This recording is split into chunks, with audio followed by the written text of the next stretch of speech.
एक हरे भरे सुंदर फूलों के बगीचे में एक प्यारी सी छोटी तितली रहती थी। वह दिन भर इस फूल से उस फूल तक मंडराती रहती थी। कभी एक फूल पर बैठती तो कभी दूसरे फूल पर नाचती रहती थी। वह छोटी सी एक प्यारी तितली पूरे बगीचे में अकेले ही रहती थी और कभी इधर दौड़ती तो कभी उधर भागती रहती थी। वह कभी थकती भी नहीं थी। तितली के पंख बड़े रंगीन थे। लाल पीले रंगों के पंख उस छोटी सी तितली के ऊपर और भी बहुत सुंदर लगती थी। और भी कई सारे रंग समाये हुए थे उसके पंखों पर।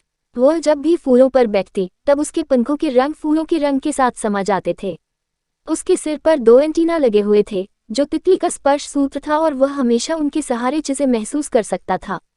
तितली को वह बगीचा बहुत पसंद था। वह बगीचा ही उसका घर था और सारे पेड़ पौधे मानो उसका कमरा हुआ करता था। छोटी सी तितली उड़ते उड़ते हर फूलों पर जाकर बैठ जाती और आराम करती थी। वह बगीचे का हर एक फूल ही तितली रानी का बिस्तर और भोजनालय भी हुआ करता था।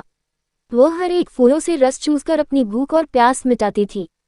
तितली रानी पूरे बगीचे में अकेली रहती थी और उसे कभी किसी भी चीज की कमी नहीं होती थी। परंतु वह कभी कभार किसी दोस्त के लिए अभिलाषा रखती थी जो कुछ पल बगीचे में उसके साथ खेलकर दिन बिताए। एक दिन सांझ के समय तितली एक गुलाब के फूल पर बैठी थी। तभी वहां एक नन्हा सा भौरा भी आ गया। भौरा भी उसी गुलाब के फूल पर आकर बैठ गया। तितली वहां से जरा सा हट गई और भौरे को उसने उस फूल पर जगह दे दी। प्यारी तितली ने सोचा वह नन्हा सा भौरा उस बगीचे की मेहमान है तो वह कहीं भी बैठ सकता है और फूलों के रस का आनंद ले सकता है। पर भौरे को उसके पास बैठी हुई तितली बिल्कुल पसंद न आई। इसलिए भौरे ने तितली से कूछहट करते हुए कहा, तुम यहाँ से उड़ जाओ, ये फूल मेरा है। ये सुनते ही तितली को अच्छा नहीं लगा और वह नाराजगी जताते हुए बोली, नहीं, ये फूल मेरा भी है, मैं क्यों उड़ जाऊं? भौरा बोला, मुझे ये गुलाब का फूल पसंद है और मुझे इसी से रस का आनंद लेना है।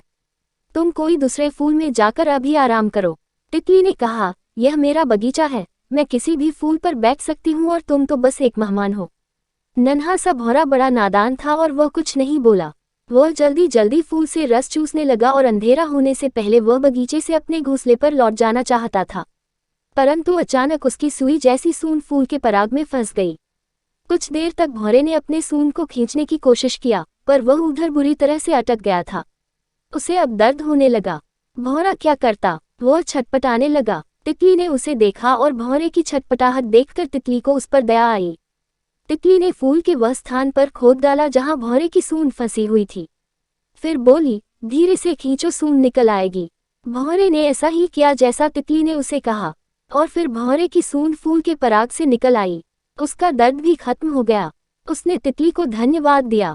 उस दिन से वह तितली का दोस्त बन गया और फिर कभी भी बगीचे में आकर किसी भी फूल से रस का आनंद लेता। वह भी छोटी तितली के संग पूरे बगीचे में दिन भर मंडराता रहता।